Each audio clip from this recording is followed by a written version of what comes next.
오늘 우리에게 주신 말씀입니다. 사도행전 28장 11절에서 15절의 말씀.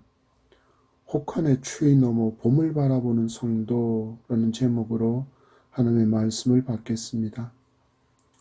한국은 하나님께서 정말 예쁜 계절을 모두 만끽할 수 있는 은혜를 베풀어 주신 나라라고 할 수 있습니다. 이렇게 갑작스러운 동장군이 찾아오기 전 온 산천이 울긋불긋 단풍으로 물들어 그 절정의 아름다움을 뽐내고 있었습니다. 얼마나 많은 사람이 이처럼 아름다운 계절을 만끽하려고 또 산으로 들러 나들이를 나갔습니까? 그랬는데 12월 초입의 맹추위로 좀 더 시간이 지난 후에야 입을 것이라 여겼던 두꺼운 패등이 거리를 가득 메꾸고 있습니다. 맹추위와 함께 몰아친 거센 바람으로 낭만 있게 운치 있게 떨어지던 낙엽도 다 사라지고 앙상한 가지만 남은 나무도 보게 됩니다. 이 날씨적인 추위에 더해 얼어붙은 경제는 1997년에 겪었던 IMF 사태보다 더 심각한 위기가 찾아올 수 있다는 경고가 여기저기서 터져 나오고 있습니다. 농사도 심각한 위기라고 탄식의 목소리가 높습니다. 감으로 유명한 청도는 감을 수확하는 게 오히려 손해를 본다고 수확을 포기한 채 새들의 먹이로 남겨둔 감들이 나무에 가득히 달려 있습니다. 한참 김장철인데 오히려 배춧값이 폭락해서 농민들의 시름도 깊습니다. 서민들과 기업을 운영하는 사람들은 대출 이자의 상승으로 이래저래 압박과 고통을 받고 있습니다. 교회는 예외일까요? 교회도 예외가 아닙니다. 많은 교회가 대출을 받아서 건물을 지은 후에 그 빚잔치로 힘겨워하는 목소리를 계속해서 듣고 있습니다. 아무리 돌아봐도 별로 희망찬 소식은 들려오지 않습니다. 러시아가 1, 2주면 승리할 수 있을 것이라 여기고 일으킨 우크라이나와의 전쟁은 10개월 가까이 이어져 전 세계가 유류와 곡물값 상승으로 고통을 겪고 있고 많은 나라가 한겨울 난방 걱정으로 고민이 이만저만이 아닙니다.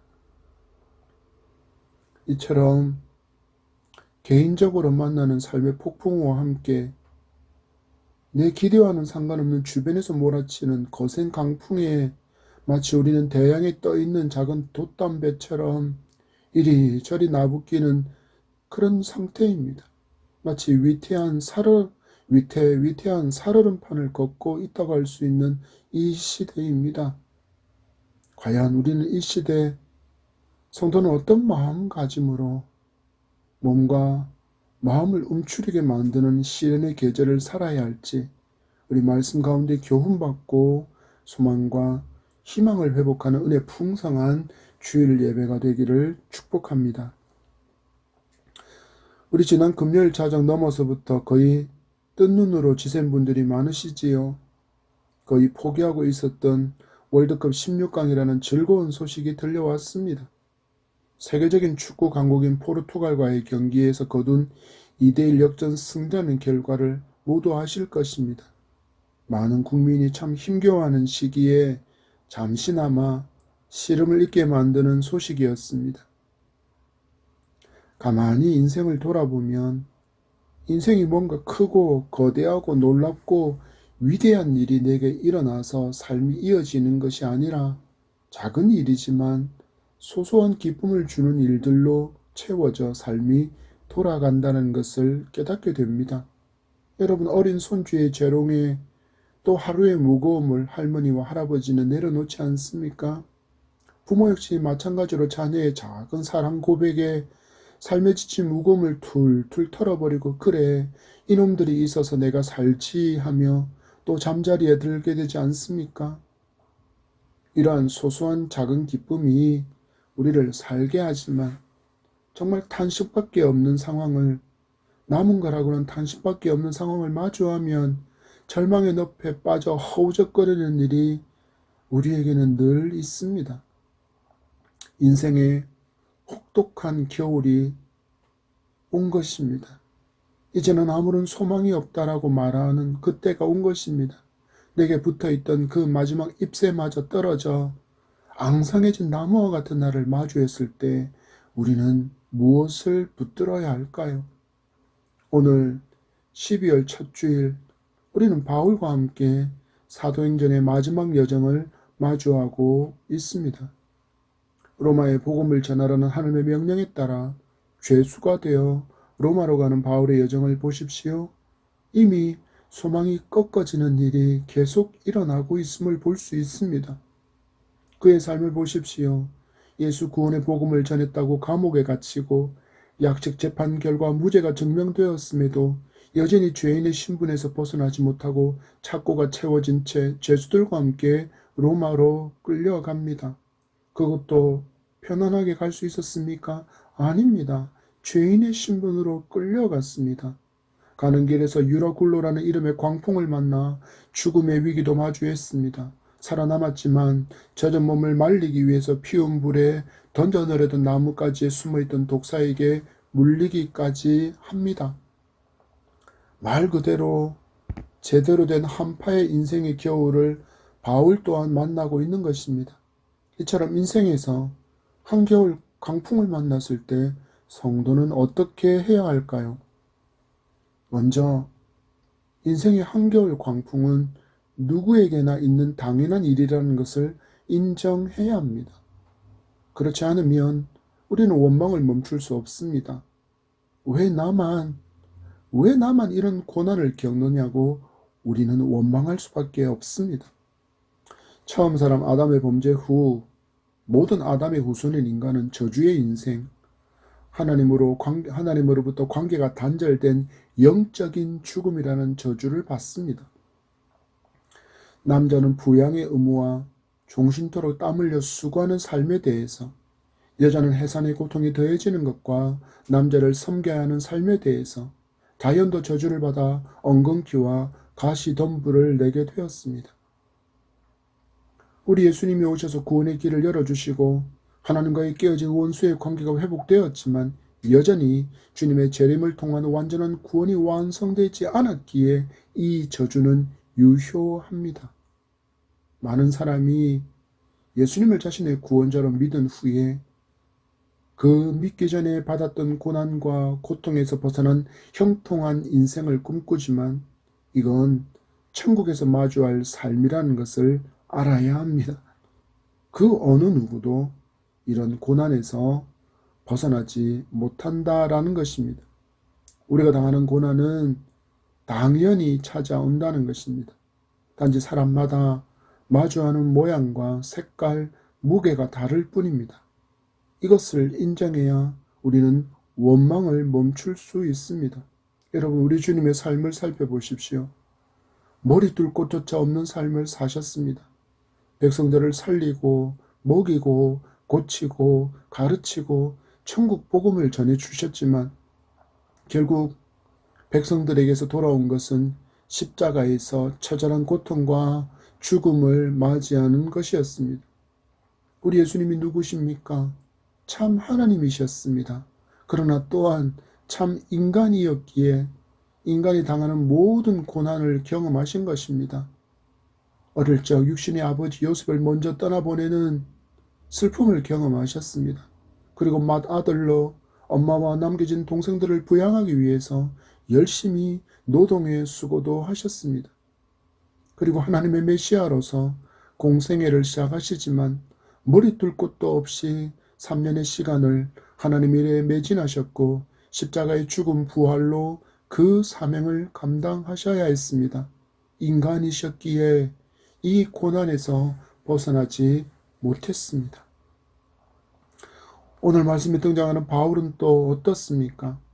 여러분, 만약에 바울이 개종하지 않고 유대교에 계속 남아 있었다면 그는 어떤 삶을 살았겠습니까? 바울이 유대교를 포기하지 않았다면 그는 이런 고난을 겪지 않았을 것입니다. 명망 높은 종교 지도자로서 살아갔을 것입니다. 우리는 그가 얼마나 대단한 가문을 등에 업고 있는지, 그의 출신 배경과 그의 학교, 그의 스승이 어떤 사람인지 잘 알고 있지 않습니까? 그랬던 바울이 예수님을 자신의 구주로 영접하고 나서는 유대인의 공적이 되었고 암살자들이 그를 끊임없이 추격하며 죽이려고 했습니다. 많은 죽음의 순간도 마주했고 고난과 고문, 감옥에 갇히는 것은 몇 번이는조차 셀 수도 없었습니다. 그가 겪었던 고난을 열거하는 내용이 고린도후서 11장에 등장하는데 잠시 살펴보겠습니다. 23절부터 제가 읽어드립니다. 그들이 그리스도의 일꾼이냐 정신없는 말을 하거니와 나는 더욱 그러하도다. 내가 수고를 넘치도록 하고 옥에 갇히기도 더 많이 하고 매도 수없이 맞고 여러 번 죽을 뻔하였으니 유대인들에게서 40에서 하나 감한 매를 5번 맞았으며 3번 태장으로 맞고 1번 돌로 맞고 3번 파선하고 일주야를 깊은 바다에서 지냈으며 여러 번 여행하면서 강의 위험과 강도의 위험과 동족의 위험과 이방인의 위험과 시내의 위험과 광야의 위험과 바다의 위험과 거지 형제 중의 위험을 당하고 또 수고하고 애쓰고 여러 번 자지 못하고 줄이며 목마르고 여러 번 굶고 춥고 헐벗었노라. 아멘. 우리가 고난이 힘겹다. 왜 나만 이런 고난을 겪느냐고 외치던 목소리가 쏙 들어가게 할 만큼의 엄청난 고난을 겪었던 사람이 바울입니다. 예수님도 바울도 또 많은 믿음의 선진들 역시 고난에서 예외가 된 인생을 살지 않았습니다. 마귀가 공중권세 잡은 자로서 왕노릇하는 동안에는 이 고난이 멈추지 않습니다. 이 진리를 성도는 알고 인정해야 합니다. 그래야만 나만 겪는 고난이라고 하던 원망을 멈추고 하나님의 긍휼을 바라게 되고 하나님의 긍휼을 경험하며 또 일어설 수 있게 되는 것입니다. 두 번째로 한겨울 광풍과 같은 고난의 이유와 목적을 우리는 알아야 합니다. 왜 하나님께서 인간과 세상을 저주하셔서 고난을 겪게 하셨을까요? 이것을 알기 위해서는 인간에게 고난이 들어온 그 이후의 장면을 알아야 합니다. 창세기 3장입니다. 3장 17절 말씀 제가 읽어드립니다. 아담에게 이르시되 내가 내 아내의 말을 듣고 내가 내게 먹지 말라 한 나무의 열매를 먹었은즉 땅은 너로 말미암아 저주를 받고 너는 또 내 평생에 수고하여야 그 소산을 먹으리라. 아멘. 하나님은 이 말씀을 하시면서 인간이 마주할 고통을 이미 다 알고 계셨고 또한 보셨습니다. 이 말씀의 참 뜻은 하나님께서 먹지 말라고 한 열매를 먹었으니 내가 화가 나서 너희에게 저주를 내리고 내가 땅을 파괴할 것이라는 말씀이 아니라는 것을 성도는 알아야 합니다. 내가 스스로 하나님과 같이 되려고 하는 강렬한 욕망이 자라서 땅을 파괴할 것이기에 땅이 피를 흘리며 고통받을 것이다라는 미래를 현재처럼 보시는 하나님의 탄식이며 경고이기도 합니다. 여러분의 자녀가 배우자가 될 사람입니다 라고 데려온 사람이 예의도 모르고 아나무인같이 말하고 행동한다면 그래 내 인생이니 내가 알아서 하렴 하고 그 사람을 며느리와 사위로 인정할 부모가 있겠습니까? 당연히 더 생각해 보라고 내 남은 인생이 걸린 일이라고 고달픈 인생을 살게 될 것이라고 걱정하며 권면하지 않겠습니까? 또 자녀가 운전을 배우려고 할 때 음주운전을 권장하는 부모가 있겠습니까? 없습니다. 음주운전을 하면 자신의 생명도 위험에 노출되지만 다른 사람의 생명도 빼앗을 수 있는 살인행위이기 때문에 부모는 운전을 배우는 자녀에게 바른 마음가짐도 운전 기술과 함께 교육합니다. 왜 이렇게 합니까? 먼저 살아본 인생이기에 그 삶의 교훈들, 내가 경험한 그 모든 교훈들을 녹여서 자녀에게 가르쳐 주어서 망하는 길로 잘못된 길로 가지 않도록 하는 것이 부모의 사명이지 않습니까? 그렇다면 우리 하나님, 하늘아버지신 하나님은 어떠실까요? 모든 것을 다 아시는 전지하신 하나님이시기에 아담에게 이 저주의 말씀을 하시며 경고해 주시는 것입니다. 창세기 3장 18절과 19절의 말씀입니다. 다 같이 땅이 내게 가시덤불과 엉겅퀴를 낼 것이라. 내가 먹을 것은 밭의 채소인즉 내가 흙으로 돌아갈 때까지 얼굴에 땀을 흘려야 먹을 것을 먹으리니 내가 그것에서 취함을 입었음이라. 너는 흙이니 흙으로 돌아갈 것이니라 하시니라. 아멘.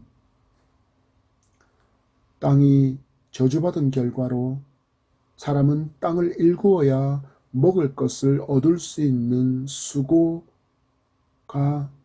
반드시 필요한 존재가 되었다라고 이야기합니다. 그리고 결국 그 흙으로 돌아가게 될 한계가 있는 존재가 되었다라는 것을 하나님은 아담에게 알려주십니다. 그래서 흙인 그 자연을 소중히 돌봐야 하는데 그것을 하나님은 기대하셨는데 사람은 아담의 우선은 그러지 못했습니다.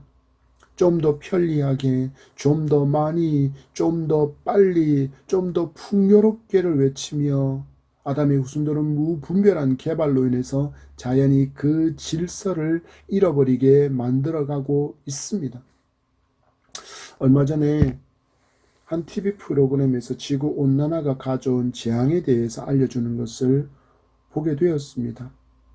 화석 연료의 과다한 사용으로 인해서 지구 대기의 온도 또한 바다 수온이 상승해서 앞선 세대가 경험하지 못한 가뭄으로 인한 피해, 대화재, 폭우와 홍수, 거대한 태풍이 과다하게 발생하고 있고 또한 저지대의 침수로 지도에서 사라지는 섬과 나라를 보여주었습니다. 그 중에서도 가장 심각한 것은 북극권의 온도 상승으로 인해서 빙하가 상상을 초월하는 속도로 녹아내려 해수면의 상승으로 이어지고 몇십 년 후면 대한민국의 많은 지역이 바다에 잠기게 될 것이라는 심각한 결과를 예상하기도 했습니다. 하나님께서는 인간에게 저주를 퍼부으신 것이 아닙니다. 타락한 인간이 그 욕심으로 그 욕망으로 말미암아 겪게 될 그 고난의 미래를 보셨기에 하나님께서 보신 것을 이야기한 것이고 그렇게 미리 경고하시는 것은 절대로 그렇게 되지 않기를 바라시는 하나님의 사랑 때문이라는 것을 성도는 발견할 수 있어야 합니다. 한계를 가진 생명을 가지고 여자는 출산과 양육, 남편과의 관계에서 고난을 겪게 되고 남자도 땀 흘리며 수고하여야 겨우 먹게 살게 된 것도 인간 스스로 풍성히 공급해 주실 수 있는 하나님과의 단절을 선택한 결과이기도 했지만 이런 고난들을 허락하셔서 인간이 끝없이 타락하는 것을 막으셔야 했던 하나님의 특단의 조치였다라는 것을 성도는 알아야 합니다. 타락한 인간의 욕망은 통제가 없으면 만족을 모르고 끝없이 자라나기 때문입니다.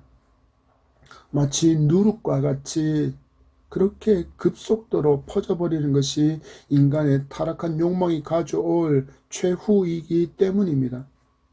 여러분 보십시오. 영적인 세계를 모르는 세상 사람도 이런 타락한 인간의 속성을 이해하고 여러 가지 법규를 통해서 행동을 제한하지 않습니까? 이처럼 하나님께서는 고통과 죽음을 통해서 인간이 타락할 수 있는 그것을 막아 놓으시는 하나의 장치를 해 두신 것입니다. 저는 신호등 이야기를 자주 들려드립니다. 신호등이 때로는 너무 귀찮습니다. 신호가 바뀌는 타이밍에 잘못 걸리면 신호등마다 멈추고 가기를 반복하면 더 귀찮고 짜증도 납니다. 지금은 속도 제한도 있지 않습니까? 큰 도로에서는 50km, 이면 도로에서는 30km의 속도로 제한하려고 과속 카메라가 많이 설치되어 있습니다. 그런데 여러분, 가만히 생각해 보십시오. 이 신호등이나 과속 단속 카메라가 누구를 위한 것입니까? 바로 운전하는 나를 위한 것입니다. 여러분, 빠른 속도로 달리다가 사고가 나게 되면 큰 사고로 이어집니다. 심각한 부상자가 발생할 수도 있고 심지어 사망의 사건이 일어날 수도 있습니다. 그리고 때로는 나도 차를 두고 보행자가 되어서 신호등을 보고 건너가지 않습니까? 그리고 그 신호등 때문에 나는 보호를 받고 있는 것입니다.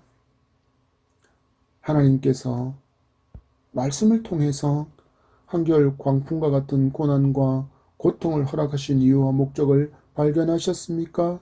나를 위한 것입니다. 세상의 번영과 성공만을 위해서 하나님 없이 달려가던 인생을 멈추고 더 가치 있는 것, 더 영원한 것을 바라볼 수 있는 기회를 주시는 것입니다. 그래서 인생의 겨울이라는 혹독한 시간이 낭비가 아니며 하나님의 저주는 더더욱 아니라는 것을 알 때 우리는 인생의 겨울을 다른 시각으로 볼 수 있는 한층 더 성장한 믿음의 눈을 가지고 바라보며 인생의 겨울이 있음을 감사할 수 있게 되는 것입니다. 마지막으로 이 한겨울의 추위가 지나면 새싹이 돋아나는 봄과 성장의 여름과 결실의 가을이 예비되어 있다는 사실들을 우리는 믿어야 합니다. 바울이 로마로 가던 배가 파선하고 멈춘 지 3개월이 지난 뒤의 일이라고 오늘 본문 11절이 말씀합니다. 11절의 말씀입니다. 12절까지 다 같이 시작. 석 달 후에 우리가 그 섬에서 겨울을 난 알렉산드리아 배를 타고 떠나니 그 배의 머리 장식은 디오스구로라. 수라구사에 대고 사흘을 있다가 아멘. 당시의 기록에 따르면 로마는 겨울철 3개월 동안은 배 운항을 금지했고 다음에 2월쯤이 되어서 서풍이 불기 시작하면 다시 배 운행을 재개시켰다고 합니다.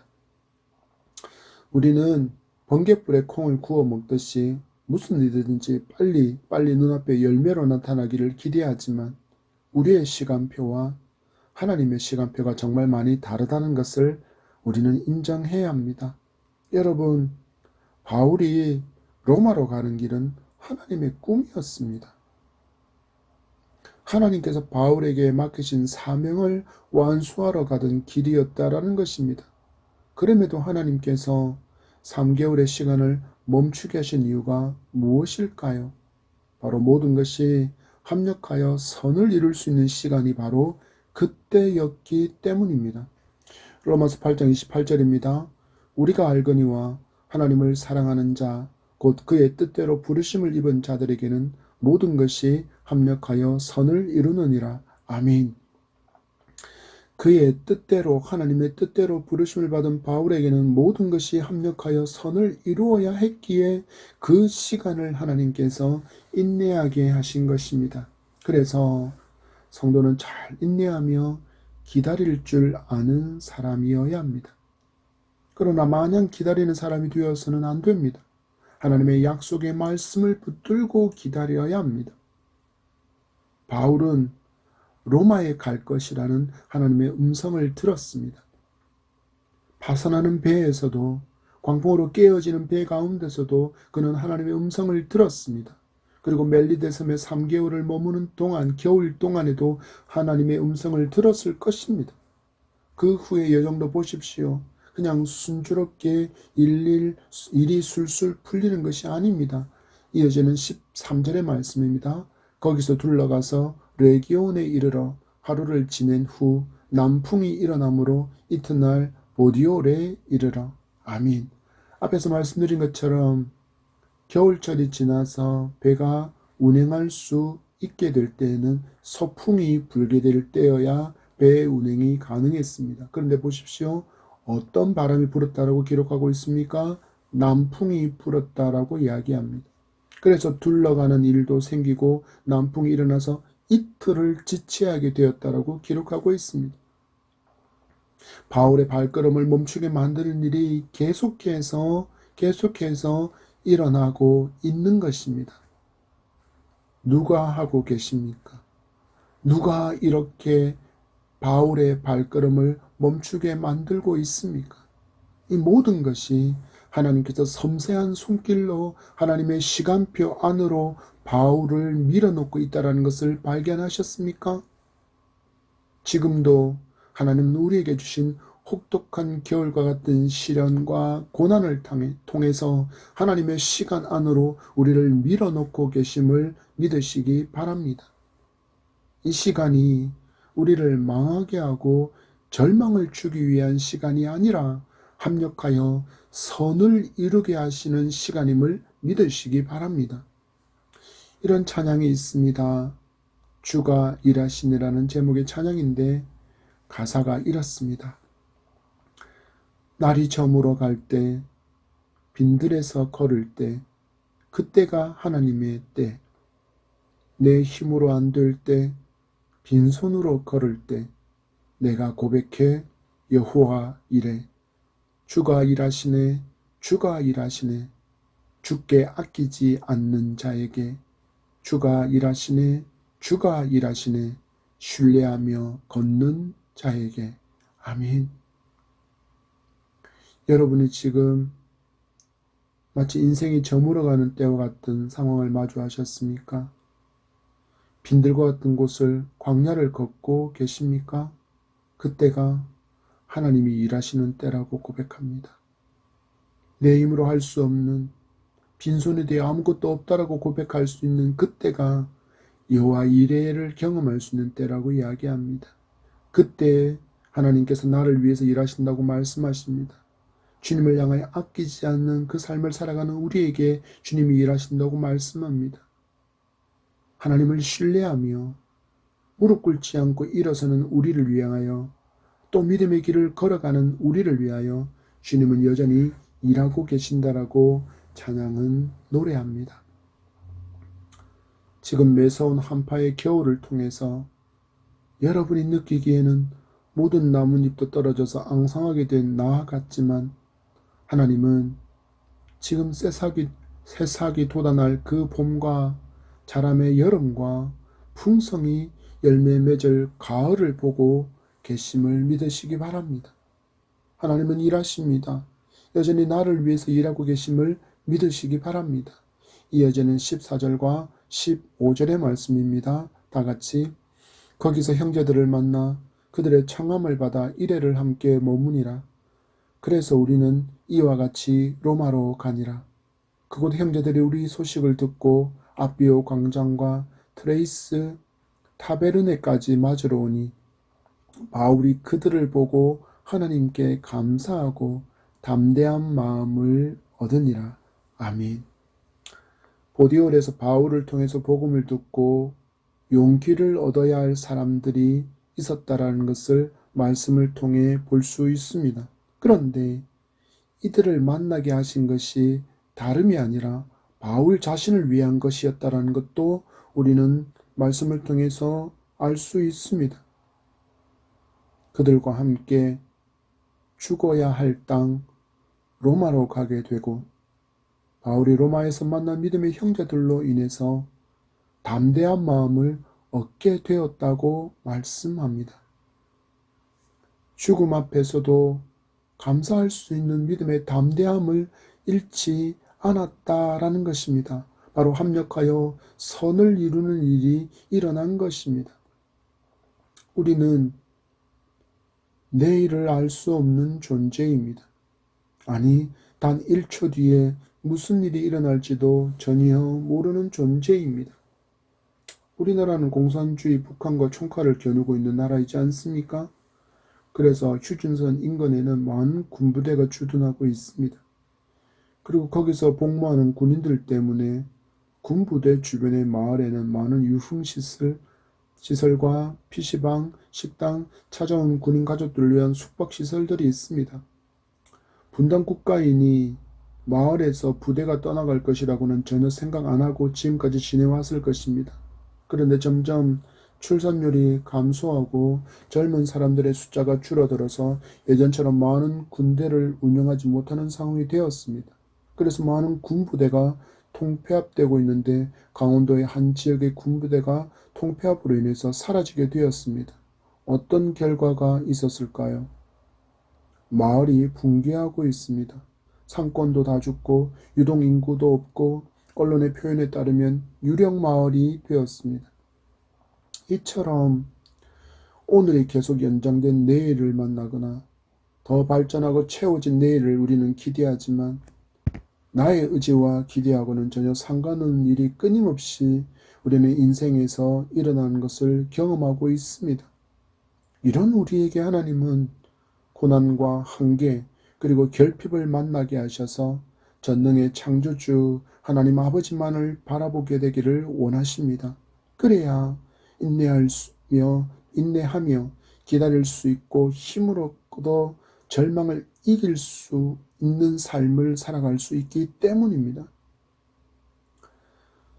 고난이라는 이름의 겨울을 마주한 성도 여러분, 정말 살기 힘든 것 맞습니다. 정말 힘겨운 시간이 찾아왔습니다. 그렇지만 이 고난이 끝이 아니라는 것을 기억하시기 바랍니다. 나뭇잎도 다 떨어져 앙상하게 아무런 희망도 소망도 없이 보이는 나에게 집중하고 탄식하고 절망하지 말고 더 크신 하나님, 더 놀라우신 하나님을 바라보며 합력하여 선을 이루실 것을 믿음으로 붙들고 잘 인내하는 우리이기를 소망합니다. 한 사람들을 더 만나보려고 합니다. 모세가 태어날 때 사내 아이를 죽이라는 바로의 명령을 들었지만 하나님을 더 경외했던 산파 시브라와 그리고 부하의 이야기입니다. 그들은 사내 아이가 태어날 때 모두 죽이라는 바로의 명령을 들었지만 그들은 그 명령을 거부하고 히브리의 아이들을 모두 살려내었습니다.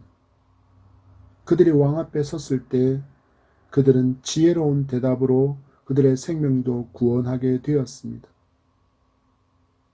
그들은 이렇게 할 수 있었던 일이 하나님을 경외했기 때문이라고 성경은 기록하고 있습니다. 그리고 하나님을 경외했던 그들에게 하나님은 흥왕의 복을 더하셨다라고 기록합니다. 출애굽기 1장 21절 말씀에 그 산파들은 하나님을 경외하였으므로 하나님이 그들의 집안을 흥왕하게 하신지라. 아멘. 만난 한겨울 매선 한파와 같은 고난보다 고난을 넉넉히 이기게 하시는 하나님을 신뢰하며 하나님의 때, 하나님의 봄과 여름의 결실의 계절 가을을 기다리며 잘 인내하는 그런 성도가 되시기를 축복합니다. 말씀을 마무리합니다.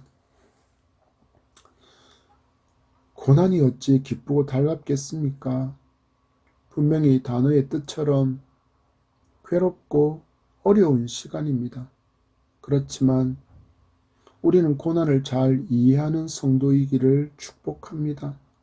고난은 나에게만 주어지는 것이 아니라 죄 아래 살아가는 모든 사람이 겪는 일임을 기억하시기 바랍니다. 주변의 사람이 괜찮아 보이십니까?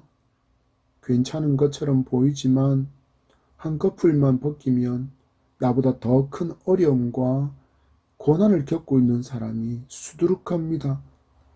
성도는 인생의 매선 한파의 겨울을 주신 이유와 목적을 잘 알아야 합니다. 하나님을 주목하게 하시기 위함이고 또한 더 깊은 타락으로 떨어지지 않게 하기 위한 하나님의 사랑의 신호등이라는 것을 믿으시기 바랍니다. 인생이 70이요 강건하면 80이라고 말했던 모세는 120세의 나이에 하나님 품에 안겼습니다. 무드셀라는 969년을 살다가 하나님의 품에 안겼습니다. 120과 966년 무엇을 말하는 것입니까? 인생은 원래 만들어진 흙으로 반드시 돌아가야 하는 존재라는 것입니다. 그래서 호흡이 있는 동안에 영생의 삶을 고난으로 인해서 얻게 된다면 이것만큼 복된 일이 없습니다. 이 주어진 인생의 여정을 모두 마친 후에 주님 예배 두신 본향에서 영원토록 왕노릇하며 살아갈 그날을 소망하며 오늘을 이기는 여러분이기를 축복합니다. 인생의 혹독한 겨울이 찾아와 마치 실패한 인생, 무가치한 인생, 아무런 소망도 없는 인생이라고 누군가가 수군거려도 낙심하지 마십시오. 하나님은 이 겨울을 지나 새싹이 돋는 봄을 튼튼히 자라는 가을에 여름날을 주시고 또한 풍성한 열매를 마주할 가을을 준비해 두셨음을 믿으시기 바랍니다. 반드시 모든 것이 합력하여 선을 이루게 하시려고 하나님의 시간표에 우리를 맞추고 계심을 믿고 잘 견디고 잘 인내하며 이 하나님의 시간을 잘 준비하는 여러분이기를 축복합니다. 2022년 마지막 달 첫 주의 예배를 드립니다. 이제 정말 이 한 해가 얼마 남지 않았습니다. 우리 탄식과 절망으로 주저앉은 무릎과 마음을 일으켜 세우게 되기를 축복합니다. 가장 좋은 봄날을 주실 하나님께 우리가 잘 자랄 여름을 주시고 결실을 마주할 가을을 예배해 두신 하나님께 모든 소망을 두며 인생의 겨울을 잘 보내는 성숙한 예담향의 성도가 되시기를 축복합니다.